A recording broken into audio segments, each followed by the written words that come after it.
Hello friends, welcome back to the King YouTube channel. I'm so happy to be here today and feeling much better, no longer under the weather.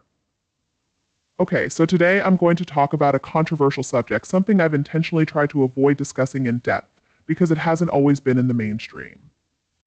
Usually I focus on verified news and credible sources, and while I don't typically venture into the more speculative stories, today I feel compelled to address one that's gaining traction. We'll be diving into the highly debated topic of the birth of Harry and Meghan's son, Archie. It's hitting the mainstream now, and I believe it's important to address because this topic raises significant questions and deserves the attention it's getting. There's a saying, what's done in the darkness comes to light, and I think that's very applicable here. It's time to bring these issues into the light for greater clarity and understanding. Switching gears for a moment, let's talk about Prince William. After his summer break with Catherine and their children, William is back at work, and he's making a statement not just through his actions but also through his appearance.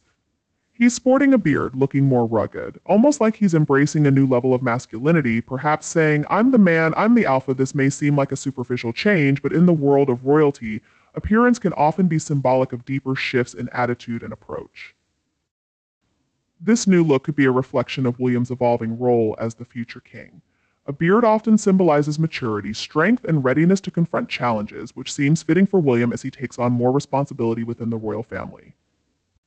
It's possible that this change is not just cosmetic but part of a larger strategic shift in how he presents himself to the public. After all, image in the royal family is a carefully crafted tool, one that can signal everything from personal growth to a change in priorities. I think William's new look aligns with his work, like his recent visit to London for the Homelessness Reframed exhibit, part of his Homeworks campaign, which he launched in June 2023.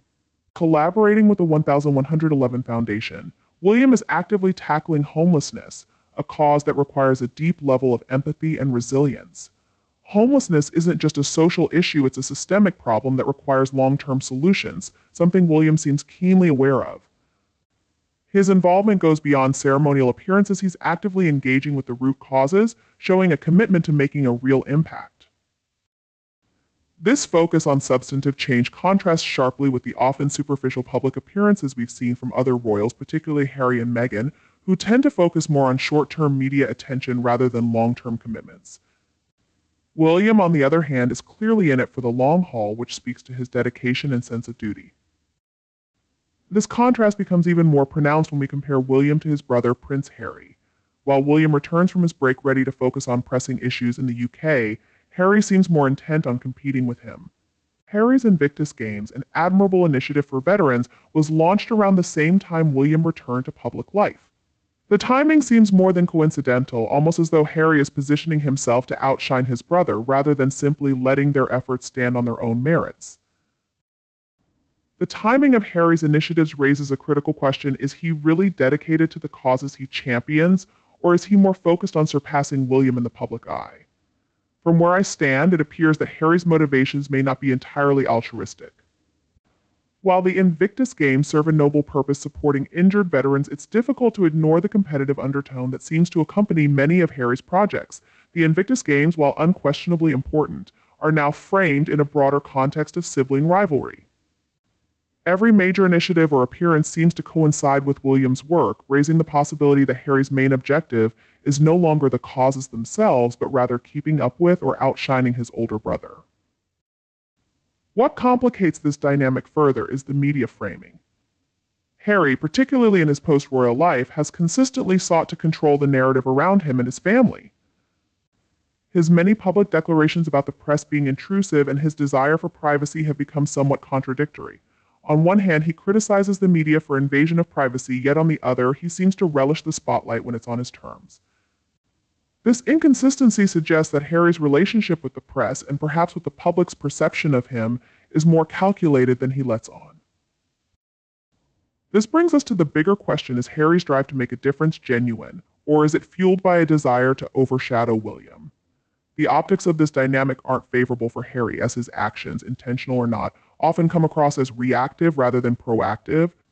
Rather than charting his own course, Harry's initiatives feel, at times, like they're directly aimed at competing with William's growing role within the royal family.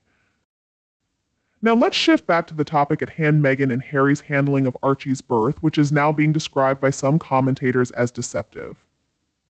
The public expected transparency, as has been customary with royal births, but instead Meghan and Harry chose a path that left people confused and ultimately misled. This wasn't just a simple matter of privacy, it was a deliberate withholding of information that broke royal protocol and created unnecessary suspicion. Meghan and Harry's decision to keep the birth of their first child shrouded in secrecy sparked a firestorm of controversy, one that still lingers. Royal births are, by their nature, public affairs. This is not only because of the public's deep connection to the royal family, but also because the monarchy itself is supported by taxpayer money. In return, the public has always been granted access to key moments, like the birth of royal heirs. Meghan and Harry's decision to handle things differently, however, felt like a snub not just to tradition, but to the very people who fund their lifestyle. This raises important questions about accountability. When you're part of an institution as public as the royal family, your actions have consequences. By withholding information and misleading the public, Meghan and Harry were essentially breaking the trust that had been built up over decades. And trust, once broken, is not easily repaired. The repercussions of this decision are still being felt today as the public's skepticism toward the couple continues to grow. This isn't just about privacy anymore, it's about integrity, and that's a far bigger issue. Royal historian Robert Lacey has openly called this a deception, which speaks volumes about the seriousness of the situation. The deliberate delay in announcing Archie's birth and the subsequent withholding of key details such as the names of his godparents broke from royal tradition in a way that seemed unnecessary and frankly disrespectful to the public. By contrast, William and Catherine followed these protocols, with all three of their children standing outside the Lindo wing for photographs, adhering to the expectations placed on them as royal figures. Meghan's approach, on the other hand, seemed more calculated. Her insistence on privacy didn't just create confusion, it fed into an already growing perception that she and Harry wanted the privileges of royalty without the responsibilities. This behavior suggests a desire to craft their own narrative, to cherry-pick which aspects of royal life they want to engage with while discarding the rest. In doing so, they've alienated a significant portion of the public who feel betrayed by their lack of transparency. One has to question the motives behind such decisions. Was this really about protecting their child, or was it more about control, about managing the narrative in a way that serves their own interests? The secrecy, combined with the refusal to adhere to royal tradition, signals a deeper issue, a gap in trust between the Sussexes and the public, one that continues to widen with every controversial decision they make.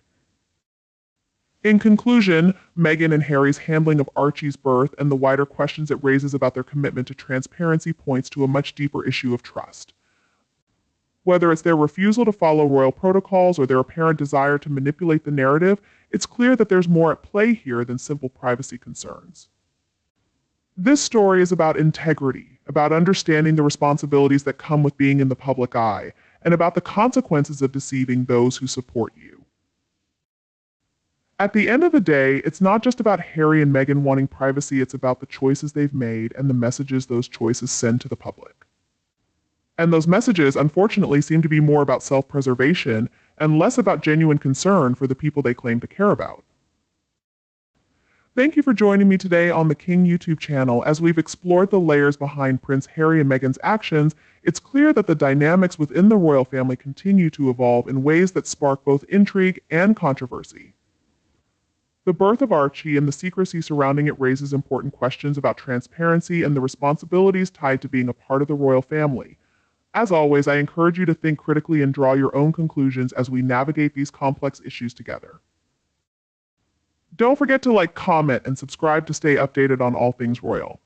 I appreciate your support, and I'll see you in the next one. Take care, and until then, stay curious and stay royal.